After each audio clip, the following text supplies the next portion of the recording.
Olá, seja bem-vindo ao Trabalho em Revista, programa do Tribunal Regional do Trabalho de Mato Grosso. Veja nessa edição.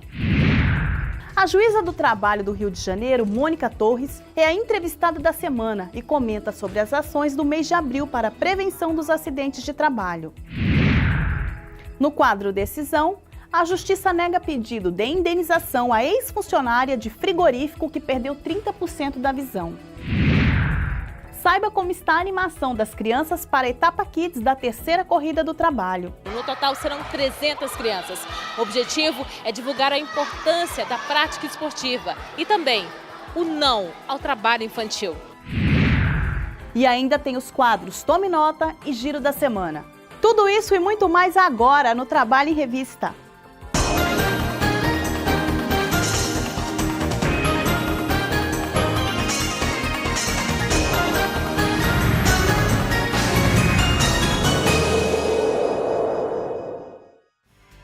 A gente abre essa edição falando sobre os preparativos das crianças para a terceira corrida do trabalho. Nossa equipe foi até uma das escolas que irá participar do evento. Veja a reportagem. Pés no chão ou nos calçados, isso pouco importa. A regra principal é correr. Correr para desviar dos obstáculos e chegar em primeiro lugar. Eu acho mais legal é correr e ganhar a medalha. Eu tô treinando para me ganhar primeiro lugar. Eu quero chegar em primeiro e ganhar. A aula de educação física, que antes era uma vez por semana, passou para 3. Eles gostaram. Tanto esforço tem motivo. Vão participar da terceira corrida do trabalho, evento importante e que faz parte do calendário esportivo de Mato Grosso. E movimenta a escola, eles ficam animados, querem ganhar, né? Ficam perguntando se vai ser troféu, se vai ser medalha para quem tirar em primeiro lugar, né? Então, e incentiva a prática de esporte, né? Os treinos têm mudado a rotina da escola. Eu tô treinando muito, minha mãe tá me levando no Parque Chanair. Aí eu tô correndo, ela tá me ajudando, eu tô batendo corda. Tá preparado para a corrida do trabalho ou ainda tem que treinar muito? Ainda tem que treinar muito. Tá animado? Sim. Muda a rotina da escola bastante. É um treino, é uma brincadeira, é lúdico também, né? As crianças participam e eles aprendem muito com isso também. Eles podem levar esse treino lá fora também, em outras atividades que eles podem fazer em casa, até mesmo na rua, com os colegas, com os amigos. 20 crianças de 8 a 11 anos da Escola Municipal Dr. Orlando Nigro, em Cuiabá, foram selecionadas para a etapa Kids da Corrida do Trabalho. O Thiago estava na lista dos que já participaram no ano passado e agora vai correr de novo. No ano é o dia que eu mais me divirto, né? Porque nos outros anos não saio muito, e é assim. Além dos alunos dessa escola municipal, outras 4 também vão participar da Corrida do Trabalho desse ano. No total serão 300 crianças. O objetivo é divulgar a importância da prática esportiva e também o não ao trabalho infantil. Esse ano a terceira edição, pela segunda vez a gente está participando. Muito feliz e agradecida na equipe do TRT. E assim, incentivar não só a criança, mas levar a família a ter esse convívio, né, deles praticar atividades juntos e também, de repente, descobrir talentos. Em mais uma edição da corrida, a Justiça do Trabalho doou metade das vagas para estudantes de escolas públicas, que vão participar de graça. Tem motivado, sim. E aqueles que não foram escolhidos, né, que foi feito um sorteio, né? Eles ficam sempre pedindo, vê para eu ir também, eu também quero, né? E aí é onde a gente está mandando um recadinho para os pais, aqueles que tiverem condições, né, de estar levando seu filho para participar. Está ansioso para a corrida do trabalho? Estou muito e quero chegar em primeiro e ganhar. Combinado! A etapa Kids será realizada na tarde do dia 1º de maio, no estacionamento do Tribunal Regional do Trabalho. É a festa da criançada e da família.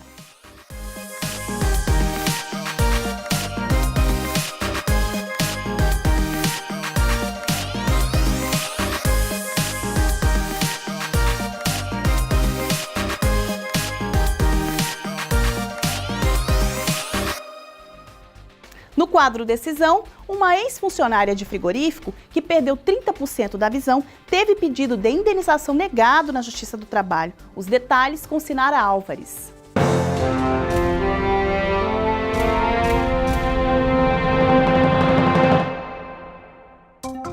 Uma ex-empregada de um frigorífico de Nova Mutum furou um olho com faca durante o trabalho. Ela foi considerada a única culpada pelo acidente e não teve direito às indenizações. A decisão foi da segunda turma do Tribunal Regional do Trabalho de Mato Grosso. A análise do caso comprovou que o acidente aconteceu porque a funcionária estava manuseando a faca de forma errada, de um jeito que é expressamente proibido pelas normas da empresa. Quando a culpa é exclusiva da vítima, a empresa não tem o dever de indenizar o trabalhador. Depois de 14 anos, Misto Esporte Clube e ex-atletas fecharam um acordo de conciliação. Veja mais sobre este e outros assuntos no Giro da Semana.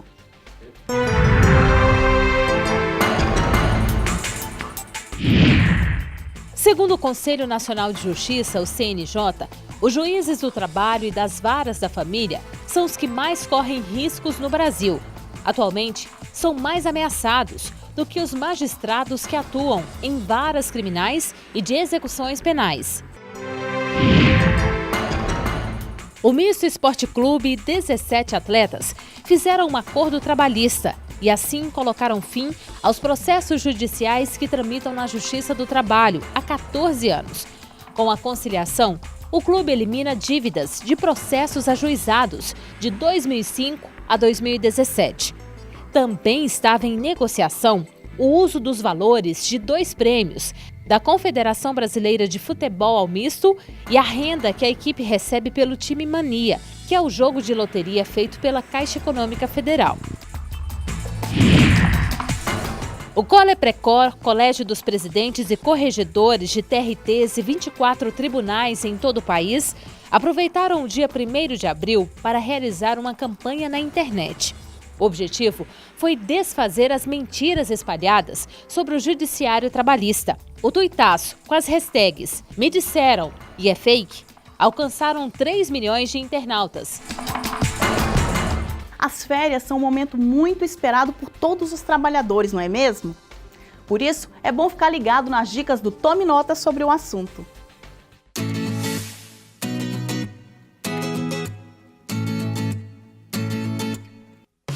Quatro coisas que você deveria saber sobre férias. Depois de um ano trabalhando na mesma empresa, você ganha o direito de tirar 30 dias de férias nos próximos 12 meses. Se o descanso não for concedido nesse prazo, chamado de período concessivo, o empregador precisa pagar as férias em dobro. A época da concessão das férias fica a critério do que for melhor para o empregador.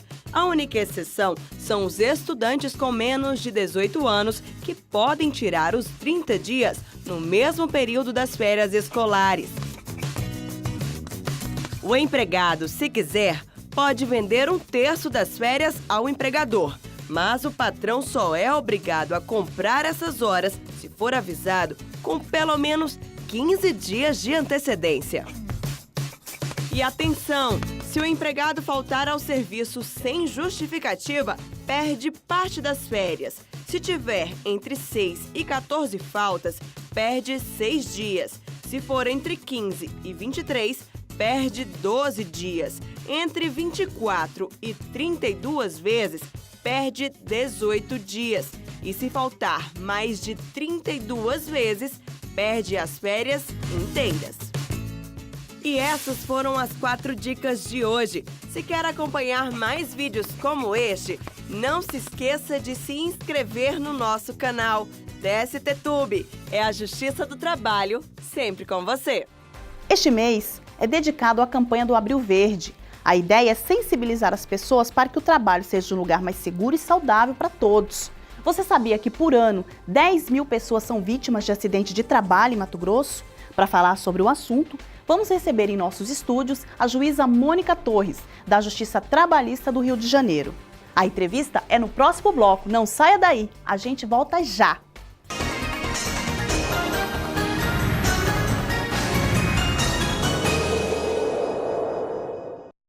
O Últimas notícias. Operário sofre acidente de trabalho em obra e é aposentado por invalidez. Você gostaria de virar notícia na televisão? Devido a um acidente que tive fazendo a pintura de um prédio. Estava eu no balancinho, o cinto era velho e não tinha manutenção.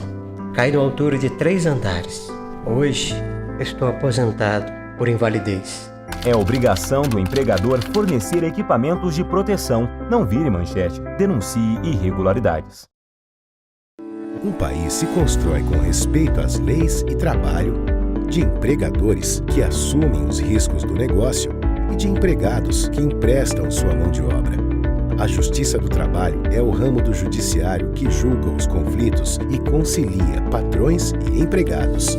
Seu papel é estabelecer a paz social, permitindo que o país cresça com dignidade e segurança. Defenda a Justiça do Trabalho. Ela é de todos os brasileiros.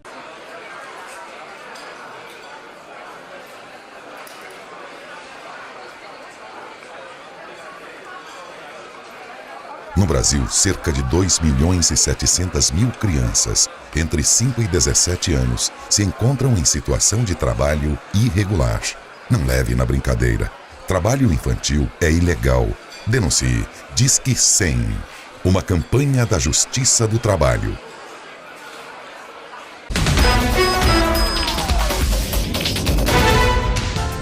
Na hora de pensar em segurança, algumas coisas podem ser deixadas de lado no trabalho.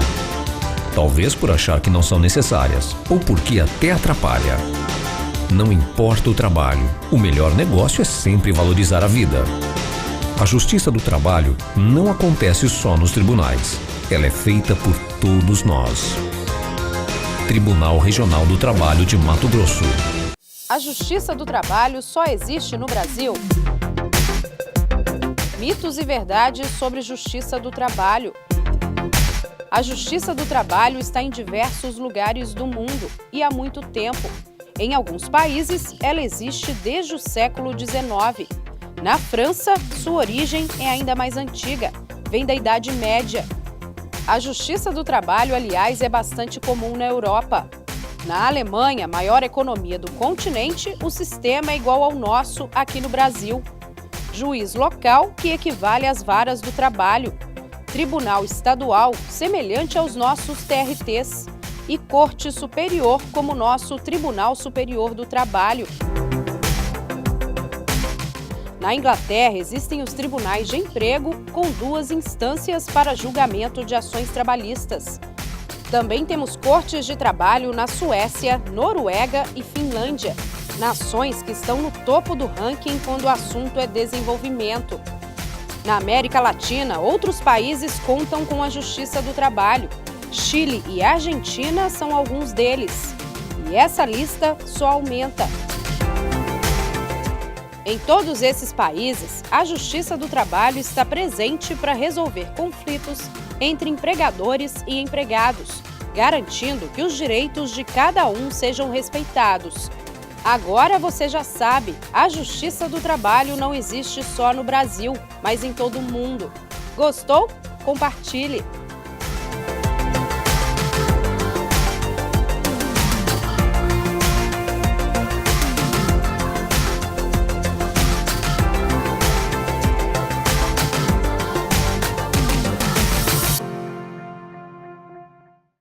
Reafirmando seu compromisso com a transparência e a cidadania, o TRT Mato Grossense disponibiliza em seus sites os mais variados tipos de informações e serviços.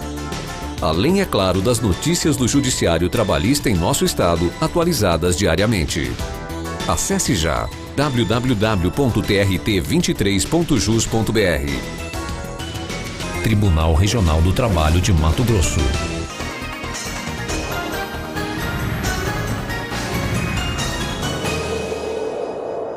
Olá, hoje nós vamos falar de um assunto que ainda causa muitas dúvidas: acidentes de trabalho. Quando o empregador é o culpado, em que situações o empregado pode ser responsabilizado? Sobre isso eu converso agora com a juíza do trabalho do TRT do Rio de Janeiro, Mônica Torres Brandão.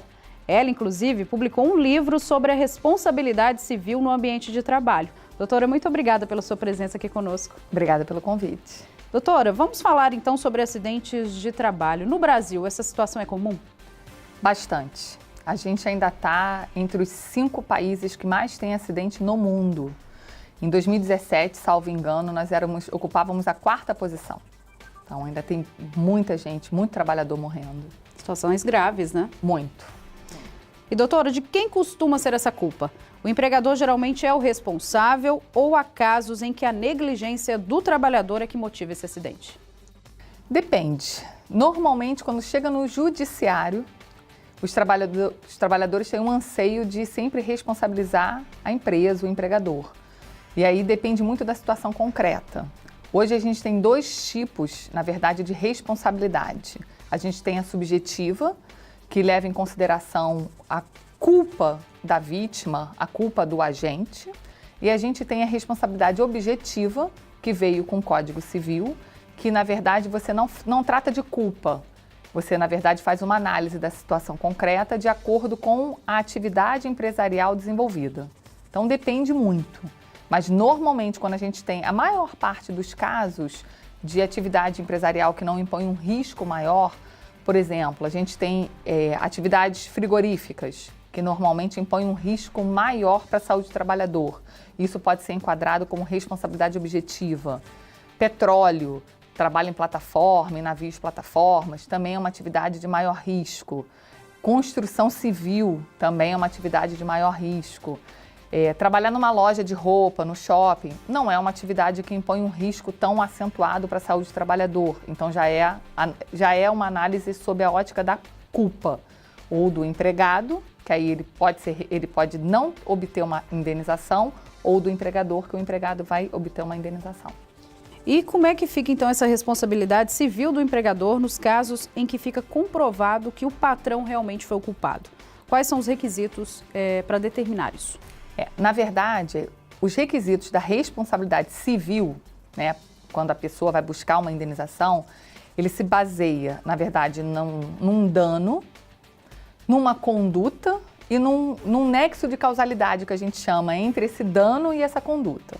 Como eu falei anteriormente, se a gente for olhar por uma atividade que não impõe um risco maior para a saúde do trabalhador, você ainda vai ter que fazer a análise da culpa, para ver se o empregador agiu com alguma culpa. E aí, das mais variadas, por exemplo, não fornecer os equipamentos de proteção individual, não cuidar do meio ambiente do trabalho. Então, isso tudo já vai presumir uma responsabilidade do empregador. A gente não pode esquecer que, na verdade, o centro da nossa sociedade hoje, da nossa Constituição, é a dignidade da pessoa humana. É o valor social do trabalho, é a livre iniciativa. Então, na verdade, com isso, as empresas têm uma série de obrigações em relação ao meio ambiente de trabalho. Então, o meio ambiente de trabalho tem que ser sempre um ambiente saudável, que não cause dano a ninguém que esteja nesse ambiente, seja um empregado propriamente dito ou até mesmo um trabalhador terceirizado. Doutora, a senhora estava falando sobre a questão da utilização dos equipamentos de segurança também desse trabalhador. Além disso, o que mais pode ser a causa por parte do empregado quando ele erra ou que leve também essa questão do acidente de trabalho? O que ele pode fazer que leve a isso? Na verdade, é muito comum quando você tem uma tese, por exemplo, do empregador de que a culpa foi exclusiva da vítima. Normalmente a gente ainda tem uma cultura de culpar a vítima, né? Não só no ambiente do trabalho, mas até em esferas criminais. A gente ainda tem aquele resquício de que a culpa é sempre da vítima. Quando você tem normas de segurança e medicina do trabalho, que o empregador passa essas normas para o empregado, fornece os equipamentos de proteção individual corretos, ensina a usar, o empregado tem o dever de seguir todas essas regras. Inclusive, a não observância pelo empregado de todas essas normas que devem ser repassadas e fiscalizadas pelo empregador pode ensejar a dispensa por justa causa do trabalhador.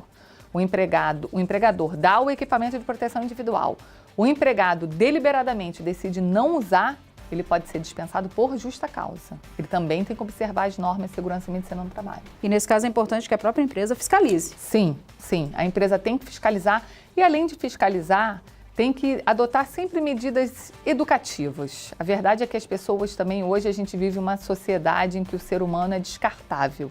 As pessoas não param para pensar no futuro em relação à sua própria saúde.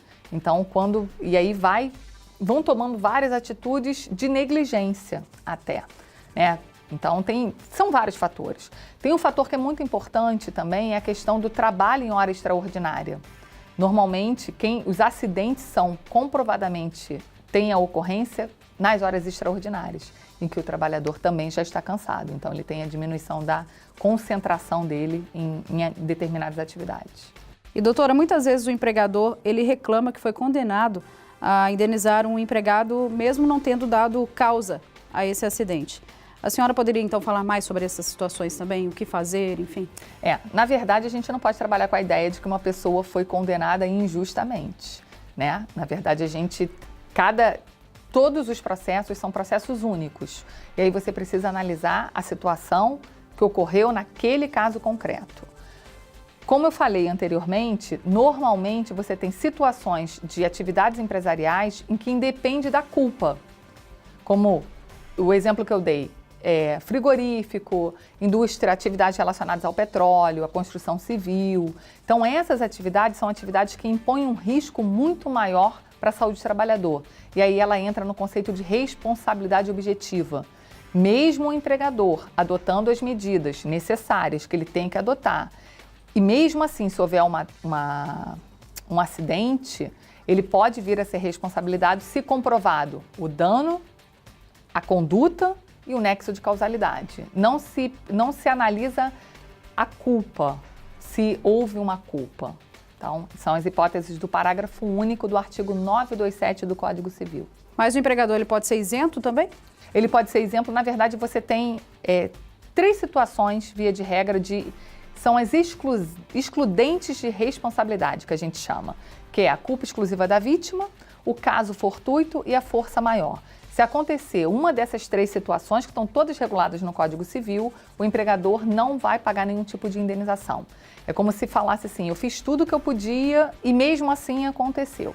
Então, normalmente na área trabalhista, a tese que vem é de culpa exclusiva da vítima.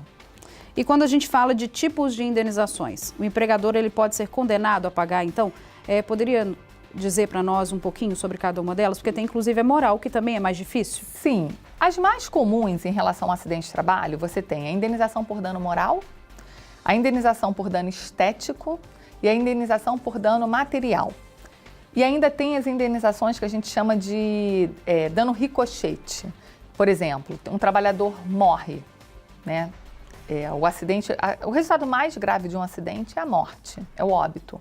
Então, você pega um trabalhador que era o responsável por manter a subsistência daquela família. Então, tanto esposa e filhos, se menores, se houvesse comprovado toda uma dependência econômica, também vão poder postular uma indenização. Então, você tem por dano moral, por dano material, que são as despesas, uma pessoa, por exemplo, que fica com uma incapacidade de trabalhar, que precisa sempre de acompanhamento médico, e as indenizações por dano estético, quando tem cicatriz, queimadura, são as mais comuns. E quando a gente fala de indenização por dano moral, por exemplo, como é que é feito esse cálculo? Esse cálculo, para chegar a ele, é mais difícil? Na verdade, a gente teve uma mudança significativa agora em relação a dano moral com a denominada Lei da Reforma Trabalhista, que é a Lei 13.467 de 2017. O dano moral é sempre difícil, né? Para mim, como julgadora, o dano moral ele tem um cunho subjetivo. A gente não tem como mensurar a dor do outro. Então, existem algumas correntes envolvendo o dano moral, desde a subjetiva até a objetiva, e você faz uma análise da situação fática. A situação de vida, o que aconteceu, as repercussões daquilo, mas a dor, na verdade, é difícil, né, da gente mensurar. É muito comum a gente ouvir no que diz respeito a acidente de trabalho, é uma situação comum. Às vezes as partes estão conversando sobre acordo, e aí eles ficam num impasse e perguntam normalmente para o juiz: Excelência, tem alguma sugestão de acordo? E é muito difícil. Como é que você vai sugerir um acordo? Né? Um acordo envolvendo um dano moral. Quando é dano estético, você ainda usa a tabela da SUSEP, você tem alguns critérios objetivos.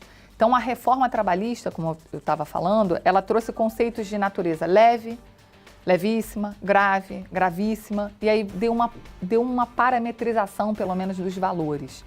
Mas é uma questão ainda, tudo como envolve a reforma trabalhista, é uma questão que está sendo bastante discutida. Mas veio com conceitos, pelo menos, para o juiz conseguir enquadrar, a pessoa conseguir enquadrar qual foi o critério do juiz. Não, essa natureza é leve. Não, isso aqui foi grave demais. Isso aqui foi levíssimo. E aí você tem os parâmetros de indenização. E o cálculo quando a pessoa, infelizmente, acaba morrendo diante de um acidente de trabalho? A vida tem preço? Depende muito. Depende se ele era o único provedor da família. O dano moral, na verdade, existe também muita discussão, porque se a pessoa foi levada ao óbito, como é que você vai saber, né? Foi uma morte súbita, por exemplo. Então, como é que você vai mensurar um dano moral para aquela pessoa? E aí pode cair naquela hipótese do dano ricochete, que a gente chama. É o dano moral para os familiares que se viram impedidos de continuar com a convivência com o ente querido. Então, o dano moral por óbito também é super difícil. Tudo é muito difícil quando a gente fala de vida, de saúde, de dignidade. Então, a Justiça do Trabalho, até 2004, na verdade, a competência para acidente de trabalho era da Justiça Comum, das justiças estaduais. E aí a gente teve um deslocamento de competência e veio para a Justiça do Trabalho. Surpreendentemente, as indenizações da área trabalhista ficaram menores do que as indenizações da Justiça Estadual, que era um receio muito grande quando teve essa alteração de competência. Então, eu acho que a gente ainda é uma justiça bastante conservadora em relação às indenizações. Doutora, para a gente finalizar, então, a senhora poderia dar dicas, então, tanto para trabalhador quanto para empregador, para evitar acidentes? Na verdade, é uma dica que eu acho que vale para a vida, né? A gente tem que colocar na nossa cabeça que a coisa mais importante da nossa vida é a nossa saúde. É a nossa vida. A gente, na verdade, tem que primar sempre por boas condições de trabalho. Hoje a gente passa tanto tempo no trabalho, então o ambiente de trabalho tem que ser saudável. A gente tem doenças hoje psicoemocionais que também devem ser tratadas. Então é você tentar levar a vida de uma forma correta, observando as regras de segurança e medicina no trabalho, sabendo que a gente é passível de morrer, de adoecer e, para mim, o principal, ter o olhar para o outro. A gente saber que o ser humano nunca pode ser tratado como um ser descartável. A gente tem que sempre primar pela saúde de todos nós e principalmente do trabalhador. Com certeza. Doutora, muito obrigada pela sua participação conosco. Obrigado pelo convite. Chegamos ao fim de mais um Trabalho em Revista. Lembrando, é claro, que você pode rever este programa quando quiser, acessando a página do TRT no YouTube. O endereço aparece aí na sua tela. Aproveite para seguir o Tribunal nas redes sociais e assim ficar por dentro do que ocorre na Justiça do Trabalho em Mato Grosso. Obrigada pela audiência e até o nosso próximo encontro.